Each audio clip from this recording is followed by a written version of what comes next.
This is Ronnie O'Neal. He is a double-murdered suspect in Riverview, Florida. If you think I'm here to play around with y'all, God damn it, I'm not. O'Neal was 29 when he fatally shot his then-girlfriend, Kenyatta Barron. Following this, he murdered their own daughter by striking her multiple times with a hatchet. She was only 9 years old.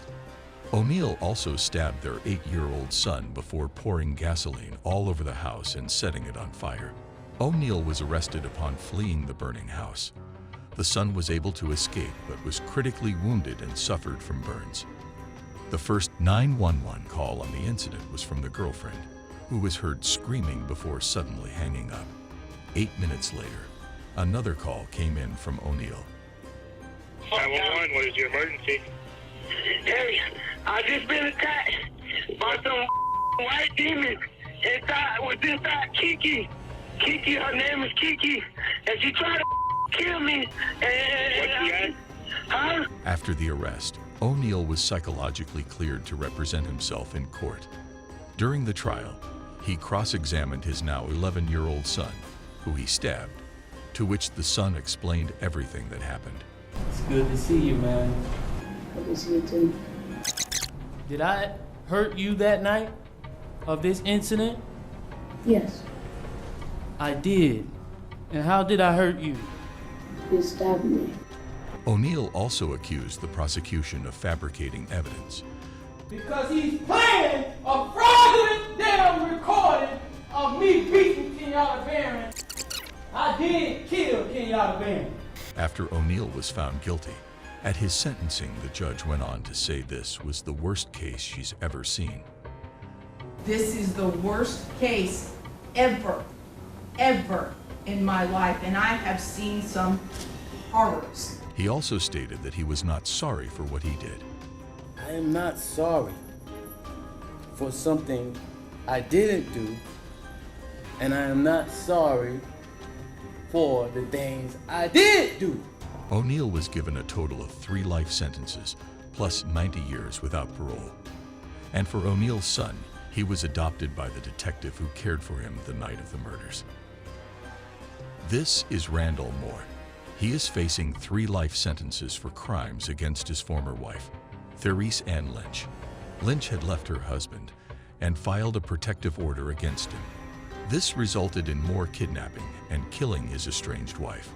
Officer Todd Rowland responded to the cries from the apartment, where he was then shot and wounded. Okay, 303 Adams been hit, officer down. Suspect's armed with 20 shells. Advises nobody come to the door, as he will shoot again. Shortly after, Moore had a phone call with 911 dispatcher. Listen as he explains his motives. I didn't want to do any of this. Okay. But I'm telling you, all I wanted was my son. I just wanted to see my 7-month-old baby. That's all I cared about. Not long after, Moore surrendered. And for Officer Rowland, he underwent surgery for his hand. As the verdict is read out, Moore gives nothing but a slight nod.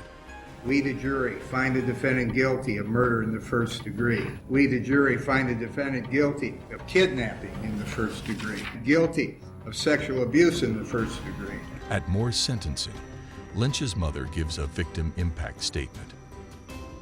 What you did to my daughter, Therese Ann Marie Lynch, was evil, hateful, and despicable. You are now dead and rotting and repulsive to me.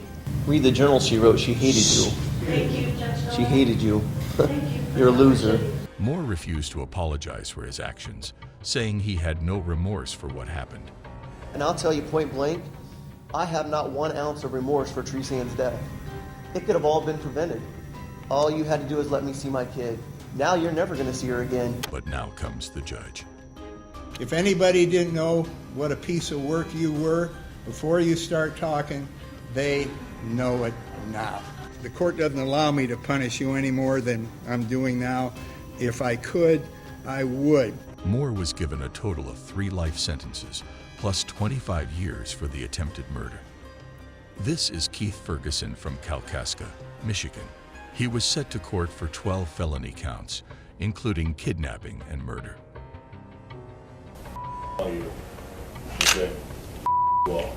Ferguson, who was 40 at the time, was engaged in a divorce argument with his wife, Tiffany Ferguson. when he began to suddenly beat her, followed by fatally shooting her in front of their 4 children. He then hauled the children over to Tiffany's parents' house, where he fatally shot his father-in-law.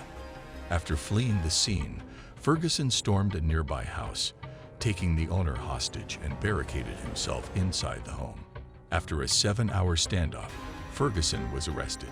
The defendant has already murdered and murdered multiple people and fled and has taken hostages. During Ferguson's court appearance, his attitude and remorse towards the situation baffled everyone. All right, Mr. Ferguson, can I get you to stand up there at the podium, please? All right, I need to have you raise your right hand for me.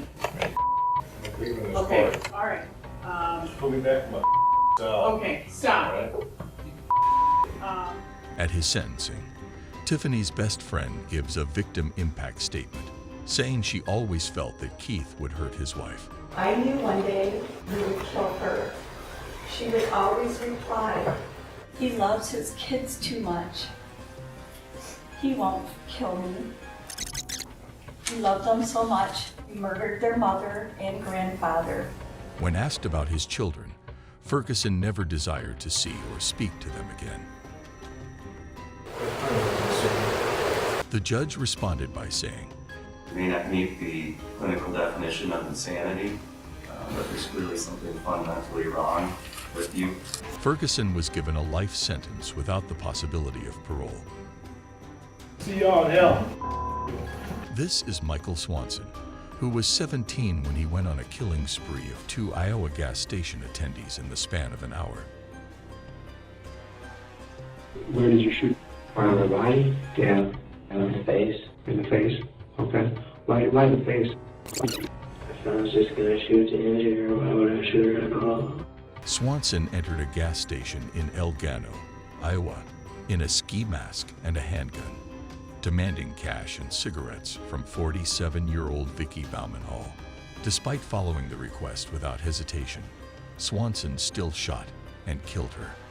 An hour later, in Humboldt, Iowa, Swanson repeated the same act in another gas station, this time killing Sheila Myers. He was arrested 60 miles away from the shooting when authorities identified his vehicle. With both victims following his request, but were killed anyways, it indicated that murder was Swanson's primary goal. How did it feel when you pulled the trigger? I mean, some people say that, it feels powerful or that it's kind of a rush, or what did you feel when you pulled the trigger? I felt powerful. Swanson was charged with 2 counts of first-degree murder and 2 counts of burglary.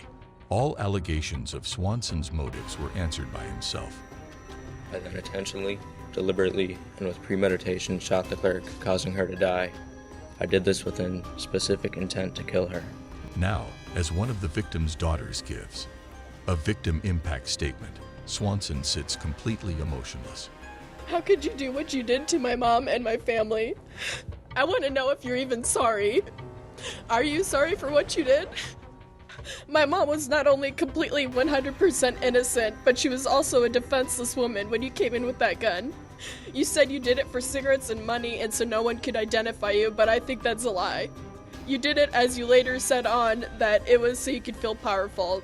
As Swanson was sentenced, he smiled and laughed. Cold-blooded murder. Cold-blooded murder, young man. You are dangerous. You are unpredictable. Prison for the rest of your life. Swanson was given 2 life sentences, and 4 years into his sentence, he slit another inmate's throat. Please don't forget to like, subscribe, and press the bell icon, and thank you for watching.